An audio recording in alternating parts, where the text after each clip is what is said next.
할렐루야. 아멘.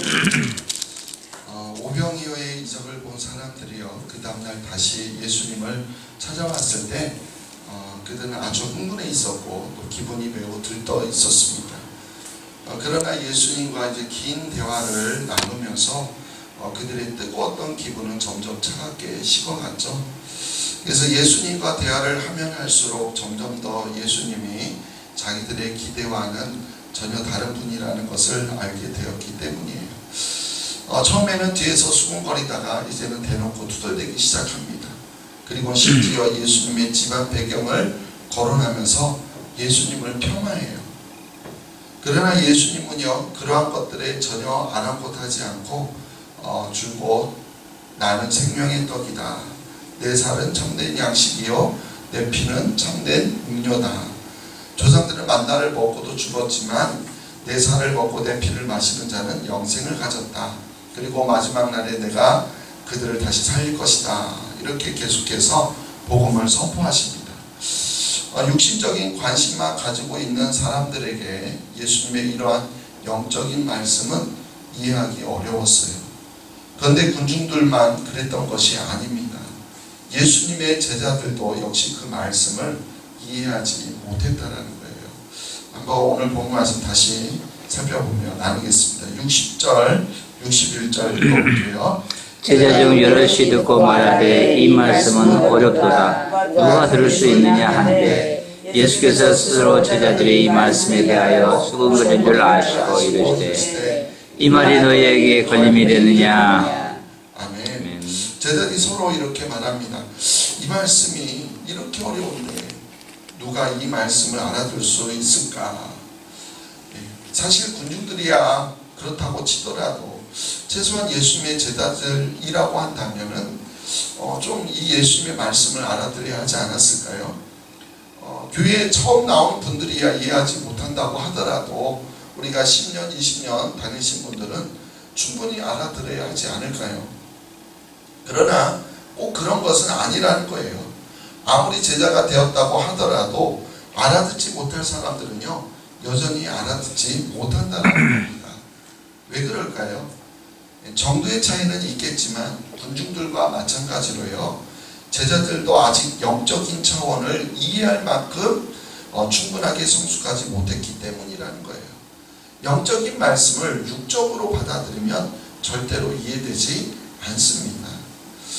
한편 제자들이 이렇게 수군거리는 것을 아시고 예수님이 어떻게 말씀하시죠? 이 말이 너희에게 걸림이 되느냐. 여러분, 그 성숙한 믿음을 가지지 못하면요, 아무리 예수님을 따라다니는 제자들이라고 하더라도 하나님의 말씀이요 걸림이 되기도 한다는 거예요. 성숙한 믿음이라는 것은 무엇입니까? 성숙한 믿음이라는 것은 성경에 대한 많은 지식을 가지고 있는 것을 의미하지 않아요. 영적인 말씀을 영적으로 받아들일 수 있는 믿음, 그것이 바로 성숙한 믿음입니다.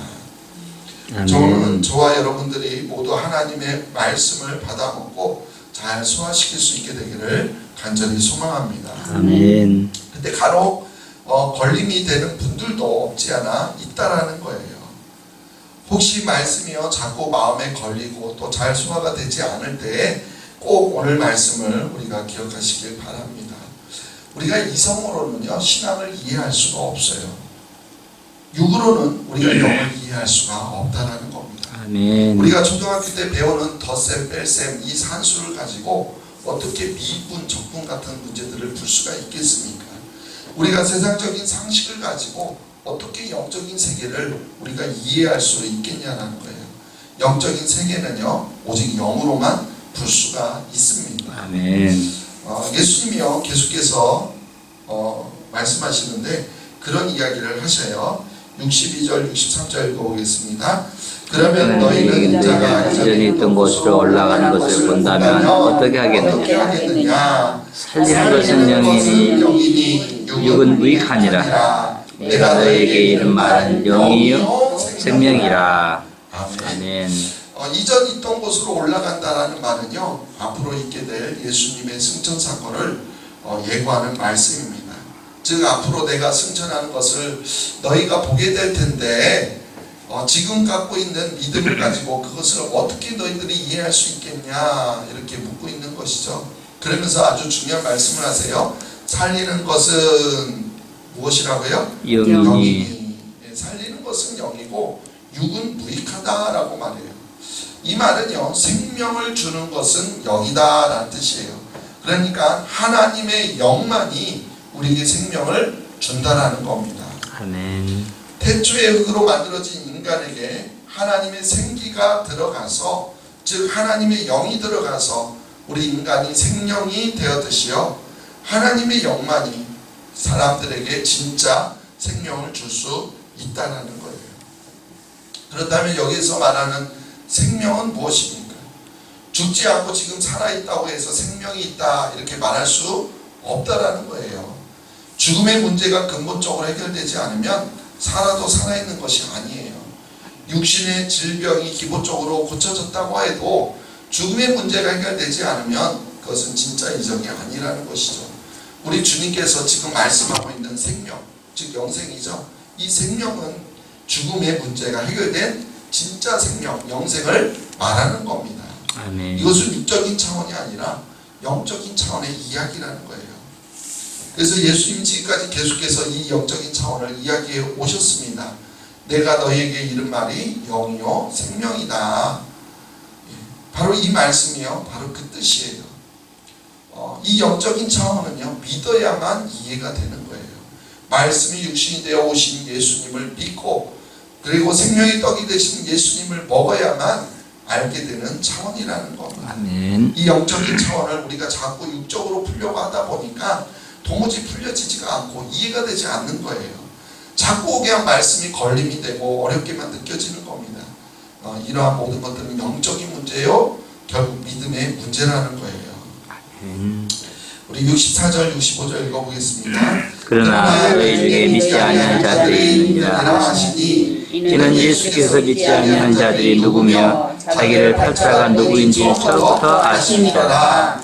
또 이르시되 그러므로 전에 너희에게 말하기를 내 아버지께서 오게 하여 주지 아니하시면 누구든지 내게 올 수 없다 하였노라 하시니라. 아멘. 먼저 여기에서 너희 중에 믿지 아니하는 자들이 있다 이렇게 말씀하세요. 이 말씀이요, 군중들에게 하신 말씀이 아니라는 거예요. 지금 누구에게 하시는 말씀이에요?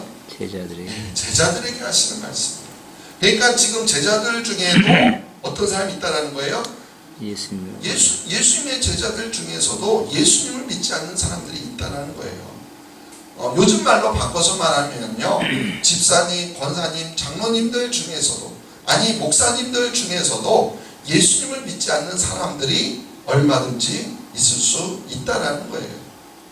그러니까 예수님을 믿지 않으면서도 예수님의 제자가 될 수 있습니다. 예수님을 믿지 않으면서도요, 얼마든지 교회 다닐 수 있다는 거예요.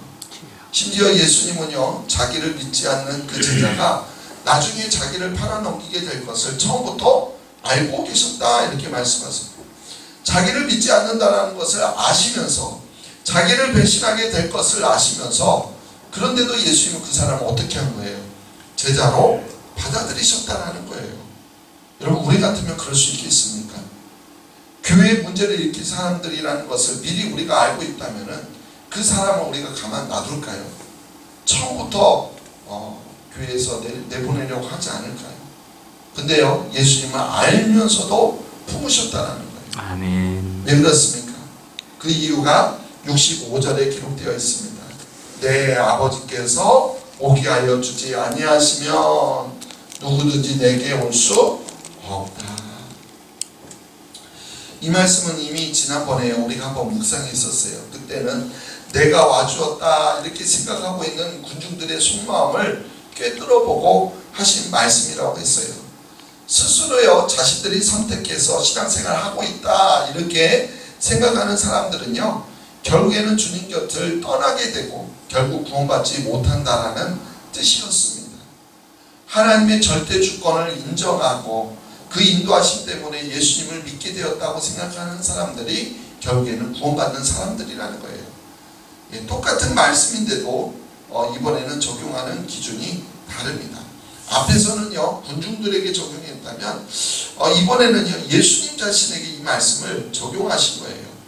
믿지 않는다라는 것을 아시면서도 결국 자기를 배신하게 될 것을 아시면서도 예수님은 왜 그를 그럼 제자로 받아들이셨느냐는 거죠. 그것이 바로 하나님 아버지가 오게 하지 않으면 아무도 올 수 없기 때문이라는 거예요. 결국에는 그런 사람들도 가룟 유다도 필요하기 때문에 하나님이 예수님께 그들을 이끌어 오게 하신 거라는 거예요. 만약 그가 하나님께서 인도하신 사람이 아니라면 조만간 제 발로 걸어 나가겠죠. 그러나 끝까지 남아있다면 하나님이 인도하심 때문이라는 거예요. 그러니까 믿음이 없다고 해서 따라오지 마라 이렇게 우리가 할 필요는 없는 일입니다. 근데 저는 이제 이 말씀 묵상하면서 예수님의 마음을 품고 목회하는 것이 무엇인지를 한번 깊이 생각해 보게 됩니다. 여러분 교인 중에서도요 여러 가지 이렇게 교인들이 있어요. 교인들이 모두 다 말씀에 잘 순종하는 정말 그런 양 같은 교인이라면 얼마나 좋겠습니까? 그런데 사실 양 같은 교인들은요 그렇게 많지 않다라는 거예요. 몇 가지만 소개해드리면 감투 교인이 있어요. 감투 교인. 이러한 사람들은요 감투를 주지 않으면 교회 안 나오는 교인들이라는 거예요. 또 인력거 교인 들어보셨어요? 인력거 교인. 신방을 가서 모셔와야만 겨우 나오는 교인이라는 거예요. 유람선 교인. 들어보셨어요? 교회를 여기저기 옮겨다니는 성도. 행사교인은요 친목회, 운동 경기, 야유회 무슨 행사가 있을 때에만 얼굴 내미는 교인. 종이교인은 비만 오면 축 처져서 안 나오는 교인. 핑계교인, 이렇게 저렇게 항상 핑계대며 잘 빠져나가는 교인. 시험 채점관 교인, 설교 비평가, 남의 험잡기에 우수한 교인. 광고교인, 사업적으로 무슨 실속을 찾으려는 목적으로, 사업적인 목적으로 사업을 광고하기 위해서 교회 다니는 교인. 가시교인, 차라리 교회 나오지 않았으면 교회에서 가시 노릇하는 그런 교인. 근데 우리가 이런 가시교인은 차라리 교회 나오지 않았으면 좋겠는데요. 그런 교인들은 또 빠지지도 않고 줄기차게 잘 나와요. 우리가 인간적으로 생각해보면 정말 짜증나고 피곤하고 스트레스가 쌓여요. 그러나 우리가 방금 말한 예수님처럼 생각하면 아무런 문제가 될 것이 없다라는 거예요. 아버지께서 허락하여 주신 사람이 아니고는 아무도 올 수 없다라는 것이죠. 아멘. 하나님께서 필요해서 보내주셨다라는 거예요. 이것이 바로 예수님의 마음이에요. 예수님이 이 마음으로 지금 자기를 배신한 사람이 누군지도, 믿지 않는 사람이 누군지도, 배신한 사람이 누군지도 알면서도 그들을 제자로 거두어 두셨다는 거예요. 그래서 자신을 믿지 않는 것을 알면서, 배신하게 될 것도 알면서 그들을 거부하지 않으셨다는 것이죠. 저는 우리가 모두 믿음으로 순종하는 그런 양 같은 교인이 되기를 소망합니다. 아멘. 그러나 설령 그렇지 않더라도 하나님이 허락하신 분들만 여기 올 수 있다라고 생각하고 그렇게 목회를 해 나아갑니다. 하나님의 주권적인 역사하심은 우리가 감히 상상할 수가 없어요. 하나님께서 어떻게 역사하실지 또 어떻게 사용하실지 아무도 모른다는 것이죠. 우리 계속해서 66절, 67절 말씀 읽어보겠습니다. 그때부터 그의 제자 중에서 많은 사람이 떠나가고 다시 그와 함께 하다니지 아니하더라. 예수께서 12제자에게 이르시되 너희도 가려느냐. 결국 군중들이 어떻게 했습니까? 많은 사람들이 예수를 떠나요. 떠나간다. 많은 사람들이 떠나갔어요. 그러니까 결국 군중들이 모두 예수님을 떠나갔어요. 그리고 여기서는 제자 중에서라고 말하고 있죠. 그러니까 심지어 군중들은 다 떠나갔고 예수님의 제자 중에서도 상당수가 지금 떠나가고 다시 그와 함께 다니지 아니하였다 이렇게 66절에서 말하고 있어요. 그때부터, 그죠? 그때부터 그의 제자 중에서 많은 사람이 떠나가고 다시 그와 함께 다니지 아니하였다. 여기서 말하는 제자들은요 12제자를 말하는 것은 아니죠. 12제자 외에도 예수님을 따르는 많은 제자들이 있었어요. 예수님은 본래 제자들을 12명만 딱 제한해서 뽑지는 않으셨어요. 누구나 다 예수님의 제자가 될 수 있었습니다. 그러나 도중에 다 떨어져 나가고 남은 제자들이 12명이 된 거예요. 여기서 떠나갔다라는 말은 단순히 예수님을 떠나갔다라는 의미가 아니에요. 예수님을 하나님의 아들로 믿기를 거부하고 예수님을 따르기 위해서 포기했던 이전의 삶, 옛날의 과거의 모습으로 돌아갔다는 것을 의미합니다. 아버지께서 허락하여 주신 사람만 예수님께 올 수 있고 끝까지 남을 수 있다라는 거예요. 그래서 그 남은 사람이 바로 예수님의 12제자, 12사도로 불릴 수 있게 된 겁니다. 이렇게 다른 제자들이 떠나가는 모습을 보면서 예수님은 남아있는 12제자에게 물으셔요. 뭐라고 묻습니까? 너희도 가려느냐? 얼핏 보면 예수님의 어떤 짙은 고독 같은 것이 느껴지기도 해요. 바로 어제 수많은 사람들이 어떻게 했습니까? 예수님을 임금으로 삼겠다고 난리를 쳤어요. 그래서 가버나움까지 어떻게 있는지 그곳까지 찾아와서 예수님을 찾아오지 않았습니까? 그런데요, 채 하루도 지나기 전에 겨우 12명만 남았습니다. 이들마저 떠나간다면 어떻게 될까요? 만약에 예수님이요 군중들의 인기에 연연했던 그런 분이라면 지금 우리가 느끼고 있는 그 감정 아마 쓸쓸하게 말씀하고 있다 이렇게 우리가 이해할 수도 있겠어요. 그러나 예수님은 그런 분이 아니시라는 것이죠. 왕으로 삼겠다고 아우성치던 사람들이 곧 예수님을 다 떠나갈 것이라는 것을 잘 알고 계셨어요. 따라서 너희도 가려느냐 이 말씀은요 그런 아쉬워하는 마음, 쓸쓸한 마음이 아니라 너희도 원하면 지금 떠나라 이렇게 허락하시는 그런 말씀이라는 거예요. 그럼 나머지 그 12명의 제자는 예수님을 떠났습니까? 안 떠났습니까? 떠나지 않았죠. 68절로 71절 읽어보겠습니다.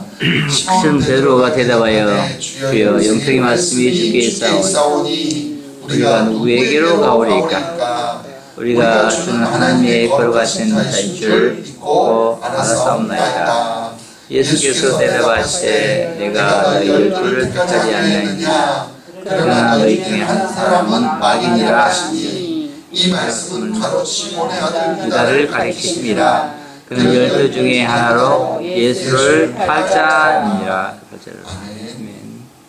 두 명이 나오는데요. 먼저 누가 나오죠? 베드로. 시몬 베드로가 나옵니다.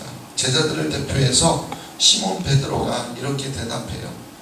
주여 영생의 말씀이 주께 있사오니 우리가 누구에게로 가오리까? 우리가 주는 하나님의 거룩한 자신 줄 믿고 알았사옵나이다. 우리가 복음서를 읽다 보면은요 늘 중요한 순간에 누가 등장해요? 베드로가 등장합니다. 지금도 바로 그 중에 하나죠. 그래서 아주 위대한 말을 남기는데요. 근데 저는요 이 베드로가 지금 무슨 뜻인 줄 알면서 이러한 말을 하고 있다 이렇게 생각하지는 않아요. 가이사랴 빌립보 지방에서요 예수님께서 너희는 나를 누구라 하느냐 이렇게 물어보셨을 때도 베드로가 나서서 대답하죠. 뭐라고 대답합니까? 주는 그리스도시요 살아계신 하나님의 아들이십니다. 아주 놀라운 위대한 신앙 고백을 했어요. 그렇지만 곧 이어서 예수님이 십자가의 죽음을 예고하자마자 결국 그럴 수 없다라고 반대하고 나섰다가 무슨 소리를 들어요? 사탄아 물러가라. 예수님이 책망을 듣지 않았습니까? 오늘 말씀에도 사탄이 나와요. 근데 그 누구죠? 가룟 유다. 가룟 유다를 사탄이라고 했잖아요. 오늘 말씀에는. 근데 마태복음 16장에서는 베드로한테 사탄이라고 했어요. 베드로가 중요한 순간에 중요한 말들을 하기는 했지만 금방 그 말을 뒤집어 엎고 육신적인 생각에 빠지기도 한다라는 거예요. 그래서 베드로가 신앙 고백을 할 때 예수님이 뭐라고 그러셨냐면 이것을 내게 알게 한 이는 혈육이 아니요 하늘에 계신 내 아버지시니라 이렇게 말씀하셨어요. 그러니까 하나님이 알게 하셔서 그 자리에 베드로의 입술을 통해서 고백하게 하신 거지 이렇게 베드로가 온전히 알고 고백한 것은 아니다. 마찬가지 오늘도 그렇게 보여지기도 합니다. 그러니까 하나님께서 결정적인 순간에 베드로를 사용하셔서 말씀하셨다라는 거예요. 우리 모두도 이렇게 베드로처럼 결정적인 순간에 하나님께서 사용하시는 그런 사람들이 되기를 소망합니다. 아멘. 근데 베드로가 한 말 중에서 아주 중요한 표현이 하나 있어요. 그것은요 69절이죠. 우리가 주는 하나님의 거룩하신 자이신 줄 믿고 알았사옵나이다. 주는 그리스도시요 살아계신 하나님의 아들입니다. 고백했던 베드로, 여기서도 주는 하나님의 거룩한 자이십니다 이렇게 고백을 해요. 근데 그 말 다음에 뭐라고 나와요? 믿고 알았사옵나이다. 알고 믿었다가 아니라 어떻게 알았다고요? 믿고 알았다라는 거예요. 알고 믿었다가 아니라 믿고 알았다. 제가 요한복음 강해를 해오면서 이 말씀을 몇 번 나누었어요. 그죠? 믿지 않으면 알 수가 없어요. 믿지 않으면 보이지가 않고 이해되지가 않아요. 그러나 믿으면은 보이고 이해가 된다는 거예요. 아멘. 믿으면 알게 됩니다. 이것이 바로 영적인 세계예요. 아멘. 영적인 세계는 보인 다음에 믿는 게 아니에요. 믿을 때 보이는 겁니다. 아멘. 하나님께서 천지를 창조하신 것을 우리가 어떻게 믿을 수 있나요? 우리가 그걸 직접 그 현장을 목격하고 보면 믿을 수 있겠습니까? 아니에요. 믿어야만 알게 되는 거죠. 아멘. 믿을 때 우리가 하나님의 세상을 창조하신 그 섭리와 목적을 보게 되고 이해하게 되는 거예요. 그리고 마찬가지 예수님을 믿어야만 그분이 하나님의 아들이라는 것을 알게 된다는 겁니다. 아멘. 사람들이 왜 예수님을 믿지 못해요? 그 순서를 거꾸로 하기 때문에 그래요. 알고 나서 믿으려고 하니까 믿지 못하게 되는 겁니다. 그래서 결국 예수님을 다 떠나가게 되는 거예요. 지금 예수님께 남아있는 12명의 제자들이 모두 예수님을 확실하게 이해했나요? 아니에요. 그러나 그들은 믿기로 한 거예요. 그래서 지금 남아있는 겁니다. 물론 그 중에는 믿지 않는 제자도 하나 있었죠. 예수님을 팔아넘길 가롯 유다죠. 그래서 예수님이 너희 중에 한 사람은 마린이라 이렇게 말씀하셨잖아요. 그것을 아시면서도 제자를 품으셨다라고 했어요. 왜요? 하나님께서 허락해 주신 사람이 아니고는 아무도 올 수가 없기 때문이라고 했습니다. 믿지 않으면 믿지 않는 대로 그래서 품는 거예요. 가시 노릇하면 가시 노릇하는 대로 품는 거예요. 그 나머지 일은 하나님께서 하십니다. 아멘. 당연한 말이지만 정말 예수님이야말로 가장 위대한 목회자이세요. 생각해 보세요. 5,000명이 예수님을 따라다니다가 하루아침에 12명만 남았습니다. 지금으로 말하자면요 5,000명이 모이는 교회에서 목회하다가 하루아침에 12명 모이는 교회 가서 목회하게 된 거예요. 근데 그 남은 12명 중에서도요 가시 노릇하는 사람도 있습니다. 아마 사람 중에 이런 상황이 되면 모두 다 아마 실망하고 낙심하게 될 거예요. 그러나 예수님에게 숫자는 중요한 일이 아니었다라는 거예요. 중요한 것은 예수님을 보내신 당신을 보내신 하나님 아버지의 일을 하는 거였습니다. 아멘. 결국 아버지께서 허락하신 그 12명을 가지고 자기를 배반할 그 제자를 포함한 12명을 가지고 그래서 세계의 역사를 바꾸지 않으셨습니까? 세계의 역사를 예수님이 BC와 AD로 나누지 않으셨습니까? 사랑하는 성도 여러분, 다른 사람들이 모두 예수님을 포기하고 다 떠나간다고 해도요 우리들은 예수님을 끝까지 붙잡는 아멘. 예수님의 제자들이 되기를 축원합니다. 아멘. 예수님에게 생명이 있습니다. 아멘. 예수님에게 영생의 말씀이 있습니다. 아멘. 영생의 말씀이 주께 있사오니 우리가 누구에게 가오리까? 이 베드로의 고백이 우리 모두의 고백이 되기를 주님의 이름으로 간절히 축원합니다. 아멘. 하나님 아버지 생명의 말씀, 영생의 말씀 오직 주께 있사오니 오직 주님 앞에만 나아가게 하여 주시고 아멘. 주님만을 예배하게 하여 주시고 아멘. 주님만 통하여서 힘과 능력을 얻고 살아갈 수 있는 저희들에게 도와주시옵소서. 아멘. 분주하여서 너무나 바빠서 주님 앞에 나오지 못합니다. 오 주님 긍휼히 여겨 주시옵소서. 아멘. 생명이 주님께 있음을 깨닫고 이 예배 자리에 주님 앞에 나올 수 있는 우리 성도님들에게 도와주시옵소서. 아멘. 하나님의 말씀 가운데 우리를 택하시고 우리를 이 자리에 불러주시지 아니했다면 아무도 이 자리에 나올 수 없었던 존재라는 것을 우리가 깊이 깨닫고 이 자리에 나와 하나님을 예배하는 것이 얼마나 놀라운 은혜이며 축복인지 이 시간 다시 한번 깨닫게 하여 주시고 아멘. 늘 감사하며 살아갈 수 있는 저희 모두가 되게 도와주시옵소서. 아멘. 감사하며 예수님의 이름으로 기도하옵나이다.